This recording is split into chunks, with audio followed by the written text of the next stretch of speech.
말씀 함께 보시겠습니다. 오늘 우리에게 주시는 말씀은 빌립보서 1장 20절에서 26절입니다. 우리 한 절씩 교독하도록 하겠습니다. 마이크 볼륨 조금만 높여주실래요?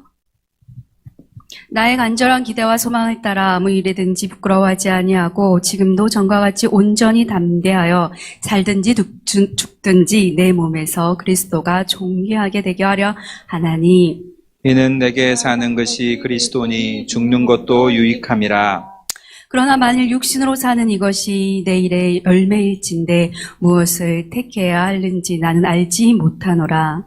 내가 그 둘 사이에 끼었으니 차라리 세상을 떠나서 그리스도와 함께 있는 것이 훨씬 더 좋은 일이라 그렇게 하고 싶으나 내가 육신으로 있는 것이 너희를 위하여 더 유익하니라. 내가 살 것과 너희 믿음의 진보와 기쁨을 위하여 너희 무리와 함께 거할 이것을 확실히 아노니. 같이 읽겠습니다. 내가 다시 너희와 같이 있으므로 그리스도 예수 안에서 너희 자랑이 나로 말미암아 풍성하게 하려 함이라. 아멘. 우리 옆에 분들과 인사 나눌까요? 사나 죽으나 주님의 것입니다. 죽으나 주님의 것입니다. 아멘. 오늘은 우리 성도님들과 조금 좀 무거울 수 있는 그런 주제로 이야기를 나누려고 하는데요. 좀 무겁지만 또 우리 신앙에 있어서 우리의 또 삶과 믿음에 있어서 매우 중요한 그러한 부분에 대한 이야기를 좀 나누어 보려고 합니다. 그것은 삶과 죽음에 관한 그러한 이야기를 나누어 보려고 하는데요. 죽음에 관한 이야기는 이 수요일이나 금요일밖에 못할 것 같아요. 그래서 제가 벼르다 오늘 이렇게 우리 성도님들과 함께 우리가 어떻게 살아야 되는지만큼 중요한 것이 또 우리가 죽음을 어떻게 생각하고 받아들이냐 하는 것이 매우 중요한 부분이라는 생각이 들어서 삶과 죽음에 대한 이야기를 오늘 시간에 좀 나누어 보려고 합니다. 성도님들은 평상시에 어떻게 죽음에 대해서 많이 생각하면서 그렇게 살아가시나요? 생각하시죠? 젊은 청년들 같은 경우에 죽음에 대해서 얘기하면 아직은 나랑 상관없는 일, 죽음은 아주 먼 이야기처럼 느낄 것입니다. 그런데 제 나이만 돼도 이렇게 아파서 병원에 가게 되거나 이럴 때가 있으면 한 번씩 이 죽음에 대해서 이렇게 생각을 해보게 되는데요. 제가 어제 이제 친정집에 갔더니 친정 아버지께서 나는 이제 죽을 거밖에 준비할 게 없다. 그런 이제 말씀을 하시더라고요. 우리가 죽음을 준비하며 살아가는 거, 이것은 매우 중요한 것이죠. 알렉산더의 아버지는 신하에게 아침에 신하가 오면 왕이여 편안히 주무셨습니까? 라고 묻기 전에 왕이여 죽을 것을 생각하십시오 라고 이렇게 이야기를 하라고 했다고 합니다. 우리가 죽음을 생각하면서 살아간다는 것은 우리의 삶에 매우 유익하고 또 이 죽음을 생각하며 살아간다는 것은 저는 지혜라고 생각합니다. 그렇지 않습니까? 우리가 죽음을 어떻게 생각하고 살아가느냐에 따라서 우리의 모습이 많이 달라지기 때문이죠. 우리가 이 땅에서 어떻게 살아야 하는지를 이 죽음을 우리가 어떻게 생각하고 받아들이냐에 따라서 우리의 삶의 모습이 많이 달라질 수 있다는 거예요. 그래서 종교마다 그 죽음에 대한 다양한 관점들을 가지고 있는 것을 이렇게 보게 되는데요. 무슬림 같은 경우에는 나라와 또 그 알라를 위해서 자신의 목숨을 바치는 것, 희생하는 것을 가장 큰 삶의 의미로 생각하고요. 또 그것을 가장 가치 있고 가장 의미 있는 그러한 죽음이라고 이렇게 생각합니다. 그래서 종종 우리가 자살 테러를 하는 걸 보지 않습니까? 무슬림들이. 그러면서도 그들은 그것을 되게 영광스러운, 나에게 정말 영광스러운 일이 주어졌다라고 이제 이렇게 생각하는 걸 보게 되는데요. 힌두교나 불교는 윤회설을 믿죠. 그렇기 때문에 이 땅에 사는 동안 내가 공덕을 많이 쌓고 자비를 많이 베풀어서 내가 다음 생에 환생할 때는 신이나 인간으로 태어나는 것이 그들의 소망이죠. 그죠? 저희 집 2층에도 그 독실한 불교 신자가 계셨어요. 이분이 참 나누어 주시는 걸 좋아하시더라고요. 그래서 저한테 참 많이 나누어 주시고 참 저한테 잘해 주셨는데요.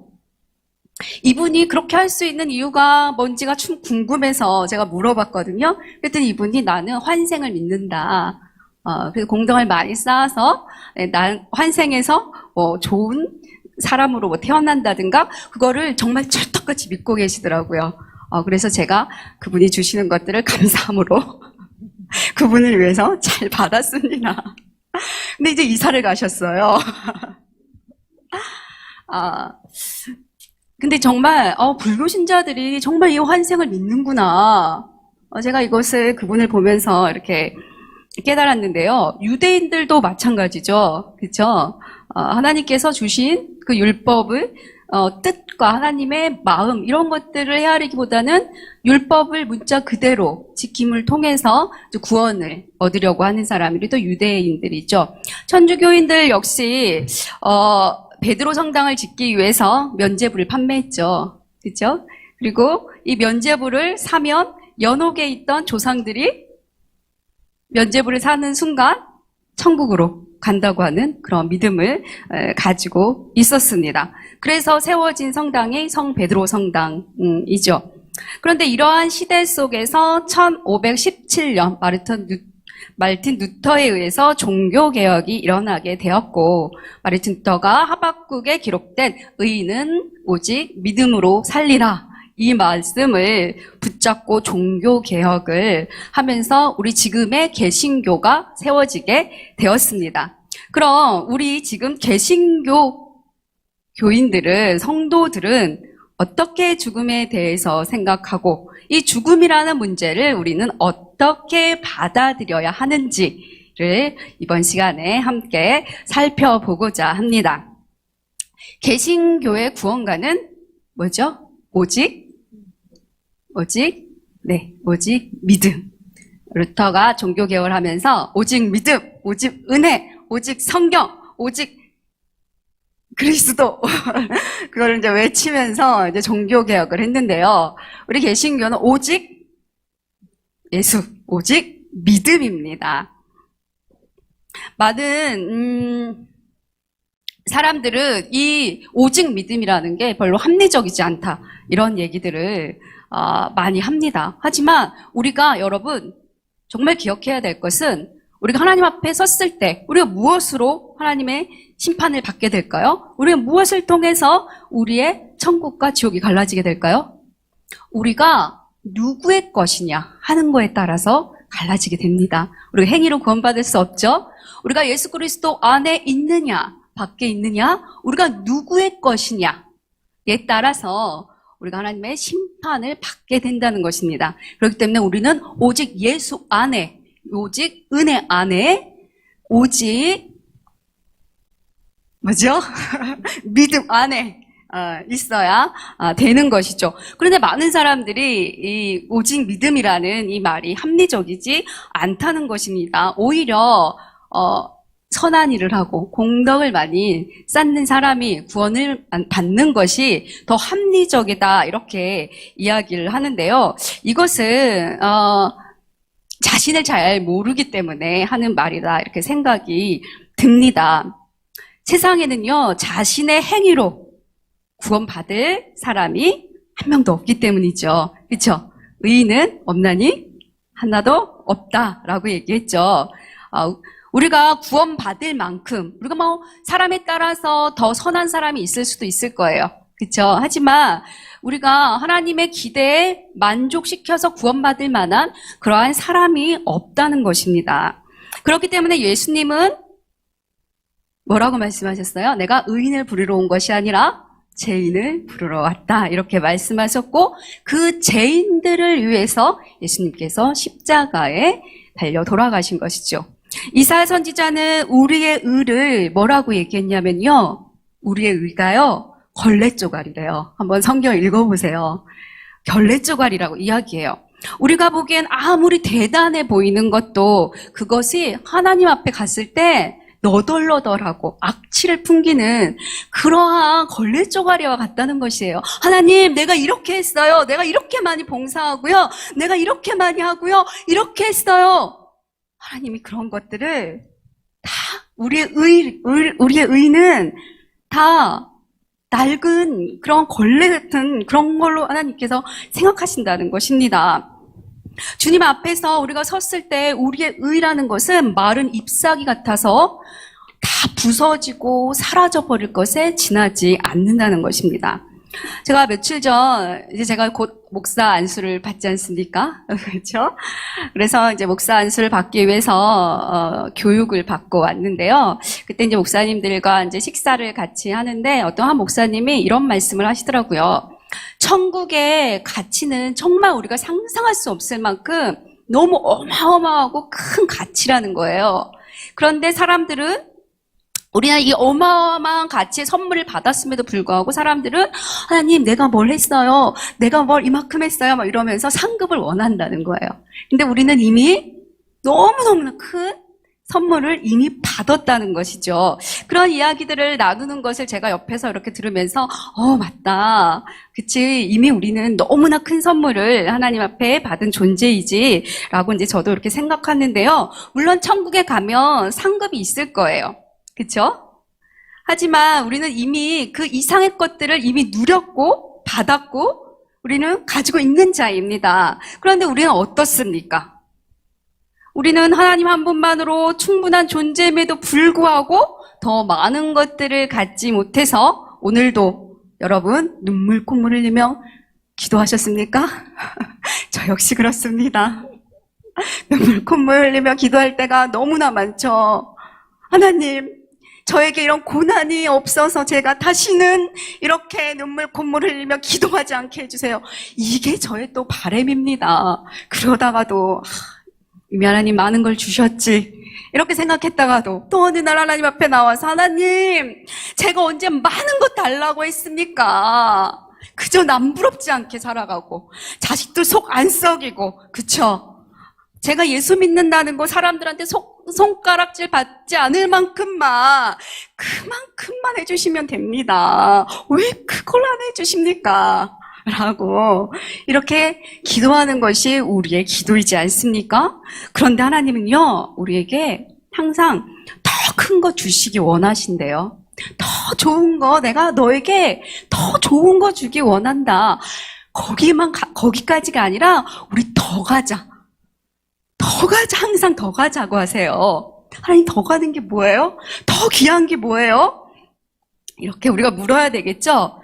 여러분, 더 크고 더 좋은 게 무엇입니까? 우리에게 좋은 건 무엇입니까? 이 땅에서 풍요로운 삶을 누리고 근심 걱정 없이 사는 거, 이거 우리가 다 바라는 거 있지 않습니까? 근데 하나님이 이걸 안 해주시고 더 좋은 거 주시겠다고 하시고, 야, 거기까지 말고 너 더 가야지 라고 이렇게 항상 얘기를 하신다는 거예요. 하나님이 우리에게 주시고자 하는 것은 영원한 생명입니다. 하나님이 우리에게 원하시는 것, 우리에게 또한 가장 주고 싶으신 것은 영원한 영생, 또 하나님 나라라는 것이죠. 그래서 우리는 때로는 우리가 원하는 것이 아닌 다른 것을 주실 때 우리는 이것을 고난이라고 얘기해요. 그런데 하나님께서는 이것을 뭐라 부르시죠? 사랑이야. 은혜야. 고난이 아니고 내 사랑이야. 이렇게 말씀을 하신다는 거예요. 우리의 뜻과 하나님의 뜻이 너무나 다른 것이죠. 우리의 생각과 하나님의 생각이 다른 그 폭을 줄여가는 게 신앙생활이 아닌가, 믿음이 아닌가, 그러한 생각을 해봅니다. 오늘 우리가 본 빌립보서 1장에서 사도 바울이 감옥에서 성도들에게 이렇게 쓴 편지입니다. 이 편지를 보면은요, 사도 바울이 이렇게 얘기해요. 내가 오늘 죽을지 내일 죽을지, 내가 살아서 여길 나갈지 아니면 죽어서 여기를 나갈지 모르겠는데 너희들이 나 때문에 염려하지 말아라, 이렇게 얘기를 해요. 오히려 내가 감옥에 있어서 지금 복음이 더 빨리 전해지고 있으니 너희는 기뻐하라는 것입니다. 이 말이 무엇입니까? 바울이 감옥에 있자 사람들이 수군거리는 거예요. 어머, 바울이란 사람이 감옥에 갔대. 왜? 글쎄, 복음을 전하다 감옥에 갔대? 복음이 뭔데? 이렇게 이야기를 한다는 거예요. 그러면서 복음이 전해지고 있다는 거예요. 그리고 또 어떤 사람은 바울이 감옥에 갔다 하니까 나라도 더 열심히 복음을 전해야지 하는 마음으로 또 복음을 전하고, 또 어떤 사람은 이제 바울이 감옥에 갔으니까 내가 이제 1인자야. 내가 더 내 많은 능력을 복음을 전함으로써 드러내야지 하면서 지금도 복음이 전해지고 있으니 너희는 기뻐라는 것입니다. 우리는 때때로 우리가 잘 돼야, 그렇죠? 그래 하나님의 영광을 드러낼 수 있고, 내 뜻대로 되는 것이 하나님의 뜻이고, 이렇게 생각할 때가 많아요. 그런데 하나님은 그렇지 않다는 거예요. 바울은 지금 감옥에 갇혀 있는데, 자기는 감옥에 갇혀 있지만 내가 감옥에 갇혀 있음으로써 지금도 하나님이 일하시고 계신다는 거예요. 바울을 감옥에 가둬 놓음으로써 지금 하나님이 일하신다는 거예요. 우리의 생각과는 너무나 다른 방식으로 지금 일하시고 있는 것이죠. 그래서 바울은 지금도 복음이 증거되고 있다. 증거되는 것은 그리스도니 나는 이로 인해 기뻐한다라고 이렇게 전하고 있습니다. 그리고 나를 통해서 그리스도만 증거될 수 있다면 나는 살든지 죽든지 살아서 나가든지 죽어서 나가든지 괜찮으니 너희는 염려하지 말아라 하는 것이죠. 죽는 것도 내게는 유익이다. 나는 차라리 죽고 싶다. 그것이 나로서는 더 나한텐 좋은 것이다. 내가 죽지도 못하고 살지도 못하고 지금 그 중간에 끼어서 이렇게 고난을 받고 있는데 난 차라리 죽었으면 좋겠다 하는 것이 사도 바울의 고백이었습니다. 하지만 너희들을 위해서 내가 살아서 나가겠다라고 하면서 그 구절절한 내용들을 지금 빌립보서에서 이제 적고 있는 것이죠. 바울이 이렇게 고백할 수 있었던 이유가 무엇입니까?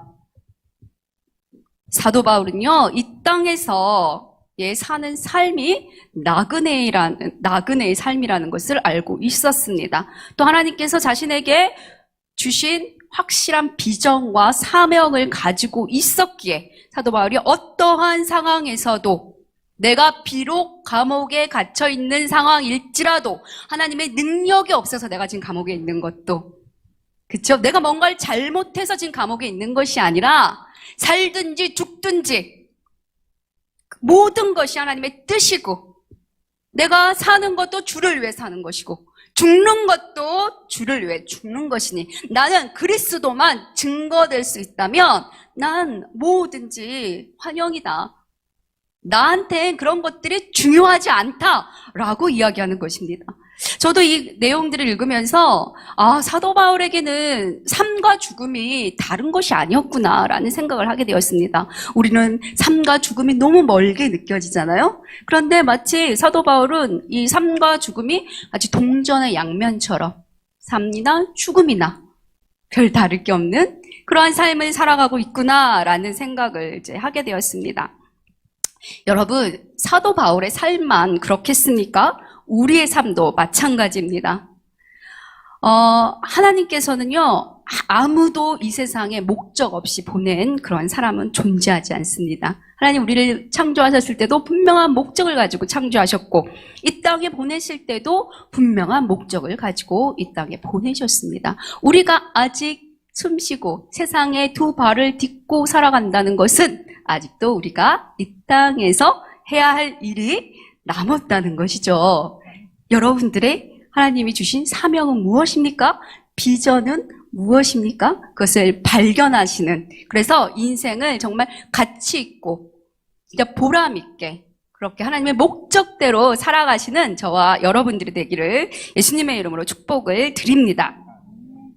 요즘 많은 사람들이 죽음에 대해서 어떤 생각을 갖고 있을까 제가 물어보기도 하고요. 이렇게 책들을 이렇게 살펴보면요, 요즘 많이 이렇게 사람들이 생각하는 게 한 번뿐인 인생, 이런 말을 참 많이 하더라고요. 제가 책들도 이렇게 보니까 따라, 뭐 이런 책도 있어요. 따라, 한 번뿐인 인생, 너무 애쓰지 마라. 뭐 이런 책도 있고요. 너무 한 번뿐인 인생, 자신있게 살아라. 이게 다 책 제목입니다. 제가 좀 책들을 검색을 해봤는데요. 한 번뿐인 인생, 인생을 즐겨라. 그 앞에 항상 한 번뿐인 인생, 한 번뿐인 인생. 이런 이제 단어가 붙는 거예요. 그래서 요즘 젊은이들이랑도 얘기를 나눠보면 죽은 후의 삶은 없다라는 얘기를 많이 해요. 한 번뿐인 인생 즐겨야죠. 아둥바둥 살아서 뭐 합니까? 그죠? 그래서 죽으면 그냥 다 사라진다고. 요즘엔 그렇게 믿더라고. 예전에는 우리 왜 죽으면 천당 교회 안 다녀도 지옥 간다 막 이런 생각했잖아요. 근데 젊은 사람들은 전혀 그렇게 생각하지 않더라고요. 죽으면 죽은 걸로 그냥 끝이다. 이렇게 얘기하는데요. 성경은 그렇게 얘기하지 않아요. 그죠? 히브리서에서도 히브리 기자가 얘기하는 것은 무엇입니까?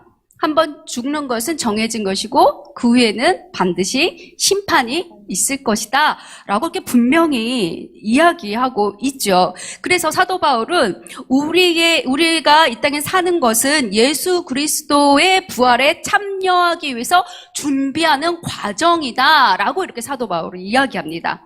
지금 우리가 예수님의 그 부활, 예수님 부활하셨잖아요. 그 부활에 참여하기 위해서 우리가 지금 그 부활에 참여하기 위해서 그 과정을 이 삶에서 살아내고 있다는 것입니다.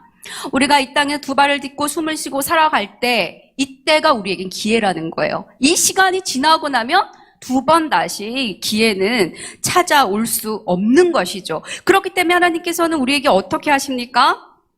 우리가 이 땅의 것만 바라보고 살아가는 것이 아니라 하늘의 소망을 둘 수 있도록 이 땅에서 너무 많은 걸 주고 이 땅이 너무 좋으면 난 이 땅에만 있을래 이러실까봐 때로 우리에게 고난도 주시고요. 또 더 훌륭한 사람, 더 멋진 사람, 더 가치 있는 것을 위해서 살아가는 사람이 되라고 우리를 연단하시고 훈련하시는 것이죠.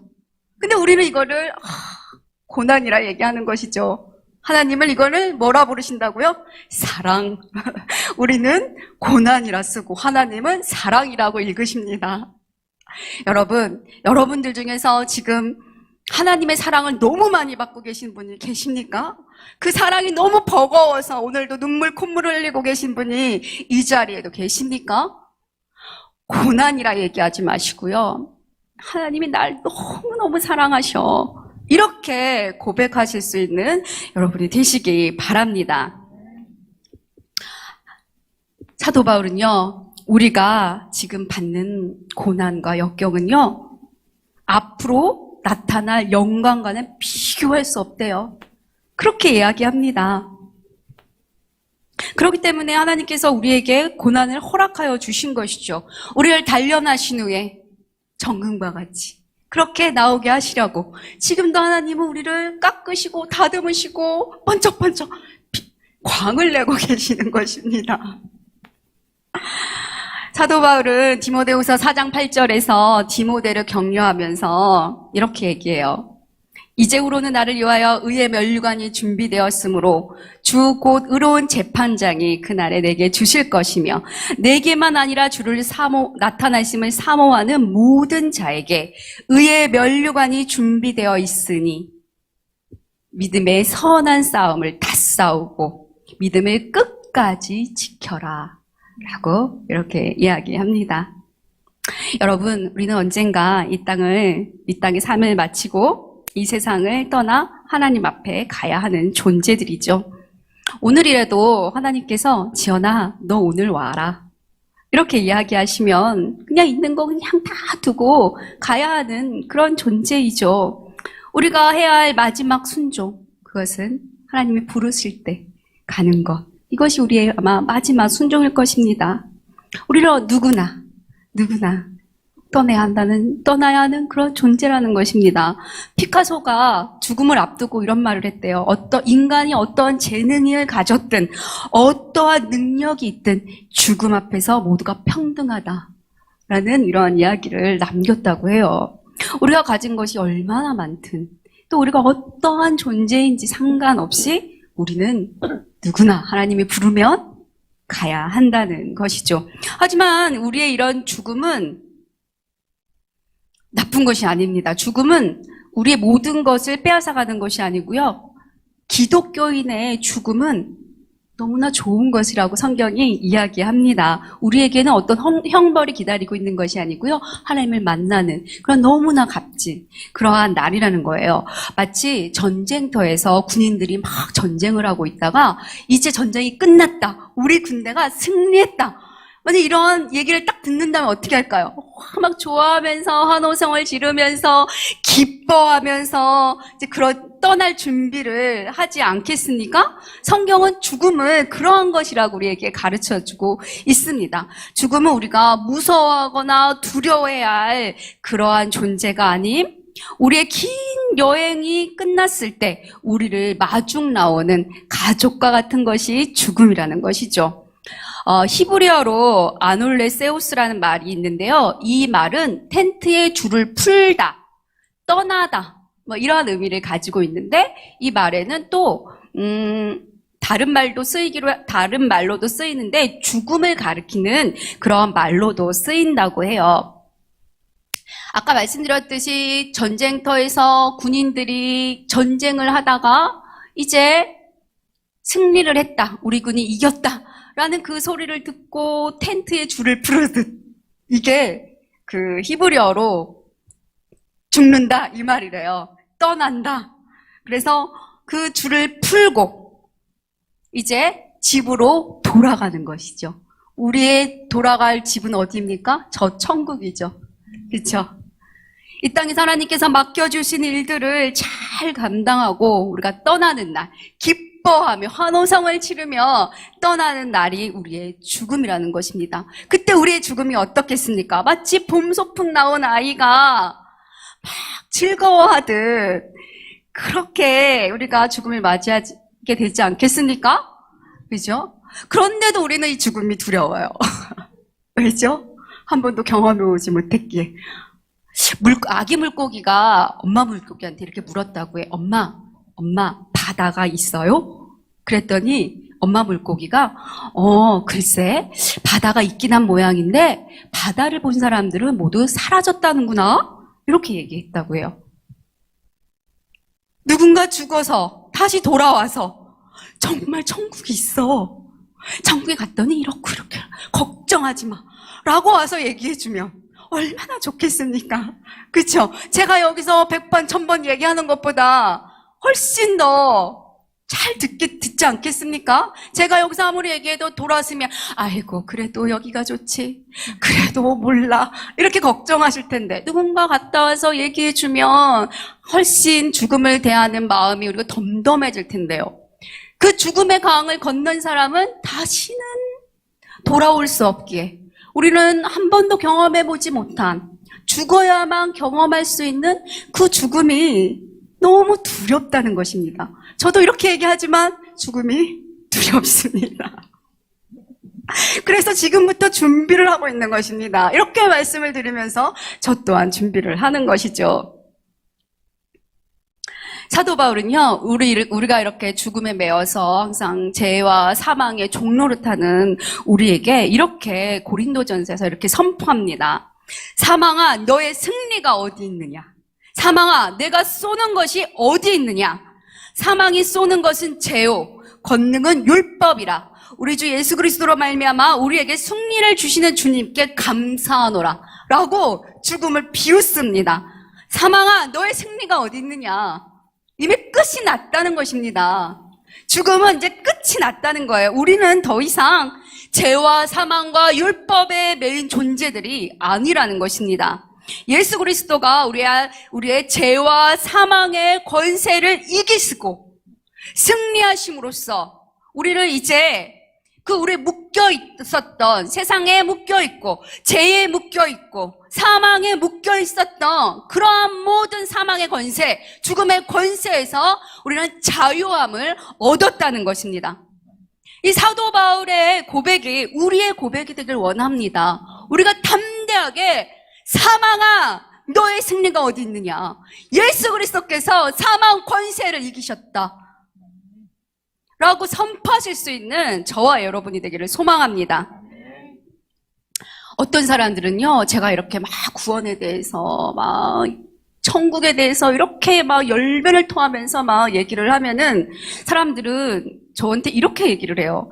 아니, 이 땅에서 그렇게 지겹도록 살고도 뭐가 부족해서 또 영원히 살려고 그렇게 아둥바둥 그렇게 살아가냐고 하는 사람이 많이 있습니다. 사실 많은 종교학자들은 천국을 우리가 이제 바라보는 것, 소망하는 것에 대해서 영원히 살고 싶은 인간의 욕심이 투영된 것이다 라고 이렇게 학자들은 이야기합니다. 그런데요, 그리스도인들은 무조건 오래 살기 위해서 천국을 사모하는 것이 절대 아니죠. 우리의 욕심이나 욕망이 투사된 것이 천국이 아니라는 것입니다. 우리가 천국을 바라보며 사는 것은요, 우리의 지금 이 땅의 삶이 진짜가 아니라 천국의 삶이 영원한 삶이고 진짜인 삶이기 때문에 우리가 그곳으로, 우리의 본향이라 그러지 않습니까? 우리의 고향으로 돌아가려고 하는 것입니까? 어떻게 이것이 욕심이 될 수 있겠습니까? 저는요, 사실 죽고 나서 아무 것이 없다고 해도 후회가 없을 것 같아요. 불만이 없을 것 같아요. 왜냐하면 이 땅에서 이미 충분한 그런 하나님의 사랑을 맛보았고 누렸기 때문에 천국이 없다고 해도 그래도 감사할 것 같아요. 하지만 제가 성경을 보고 또 믿음을 갖게 되면서 천국에 대한 확신이 생기고 또 천국의 하나님과 영원히 살아갈 그 소망을 생각하면은요, 점점 제 안에서 천국에 대한 소망이 점점 커지는 것을 느낍니다. 그리고 이 땅에서 제가 조금은 여유로운 마음을 가지고 살아갈 수 있는 힘이 제 안에 생기는 것을 보게 됩니다. 하늘의 소망을 두고 살아가는 자들은 결코 현실을 외면한 채 살아가는 사람들이 아닙니다. 우리가 천국이 있다는 것을 알기에 이 땅에서 더 보람되게 또 더 가치 있는 삶을 살아가게 되고요. 어차피 망할 것이니까 천국만 바라보고 살아가자 이렇게 생각하지 않는다는 것입니다. 우리는 이 땅에서 삶이 전부가 아니라는 것을 알기에 더 많은 것을 누리려고 또 더 많은 것을 욕심내지 않는다는 것이죠. 오히려 이 땅에 하나님을 알지 못하는 자들을 섬기고 또 그들에게 복음을 전하고 그들을 사랑하면서 그들도 하나님 앞으로 올 수 있게끔 그러한 삶을 살아가고 더 책임 있고 더 의롭고 더 희생적으로 살아가는 것이 우리 기독교인들의 삶이라는 것이죠.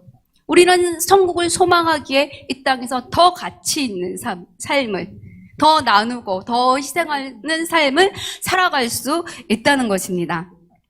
우리는요, 이 땅의 삶이 전부가 아니라는 것을 알기에 남의 것을 뺏어서 내 배를 채우려고 하지 않는 사람입니다. 이 땅이 전부가 아닌 것을 알기에 권력을 가지고 더 많은 권력을 가지고 사람들을 내 손 안에 놓고 지락펴락 하지 않는다는 거예요. 충주상일교회 성도님들이 하나님 아버지께서 우리에게 주신 지혜와 계시의 영을 통해서 우리의 눈이 밝아져서 이 하늘을 소망하는, 영의 것들을 사모하는 그러한 천국의 소망을 가지고 살아가시는 성도님들이 되시길 기도합니다. 여러분, 솔로몬이 세상의 모든 것들을 누렸던 사람이잖아요. 근데 마지막에 말년은 뭐라고 얘기해요? 헛되고 헛되고 헛되고 헛되다. 헛되다는 말을 반복해서 우리에게 들려주는 이유가 무엇입니까? 아무리 이 세상의 모든 것을 가져도 이 죽음의 문제를 해결할 수 없다면 그 모든 것이 아무런 의미가 없다는 것을 솔로몬이 자신이 모든 걸 다 가져본 후에야 그것을 깨닫고 전도서를 우리에게 남긴 거 아닙니까? 저는 솔로몬의 위대함이 그의 지혜에 그 아이를 판결해주고 여기에 있다고 생각하지 않아요. 그가 말년에 정말 자기의 인생을 아마 모델로 하나님이 그렇게 하셨던 것 같아요. 세상 사람들의 바람이 무엇입니까? 하나님, 나에게 다 줘보세요. 내가 얼마나 하나님 잘 섬기나. 하나님이 모델로 솔로몬에게 다 줄 거예요. 다 줘봤어요. 근데 만족함이 없다는 거예요. 나도 경험하고 싶은데, 그쵸? 솔로몬으로 족하다는 거예요. 그쵸? 전도서 읽으시면 돼요. 헛되고 헛되고 헛되고 헛되다. 그래서 솔로몬이 가장 위대한 일은 저는 전도서를 우리에게 남겨준 것이라고 생각합니다. 내가 다 가져봤는데 아무 소용없더라. 정말 중요한 것은 예수 그리스도야. 영원한 생명을 붙잡는 거야. 라고 우리에게 증언해주고 있지 않습니까? 우리의 영의 눈이 늘려서 성도님들이 이 땅의 것들만 바라보며 아둥바둥 살아가는 것이 아니라 천국을 소망하며 하늘의 것들을 바라보며 그렇게 살아가시는 그런 성도님들이 되기를 예수님의 이름으로 축복을 드립니다. 그리하여 우리의 부르심의 소망이 무엇이며 성도 안에서 그 기업의 영광의 풍성함이 무엇인지를 바르게 분별하며 이 땅을 살아가고 또한 우리의 삶이 끝나는 날 그날은 우리가 때로는 이 땅에서 억울하기도 하고 눈물 흘리기도 하고 속상하기도 하고 고난도 많았지만 하나님을 만나는 그날 우리의 모든 것들을 명명백백히 결산해 주시고 우리의 눈물을 닦아주시고 우리를 두 팔 벌려 안아주실 그 하나님을 바라보며 오늘도 이 길을 십자가를 지고 예수를 따르는 이 좁은 길을 묵묵히 걸어가시는 저와 여러분이 되기를 예수님의 이름으로 축복을 드립니다. 우리 함께 찬양하시겠습니다.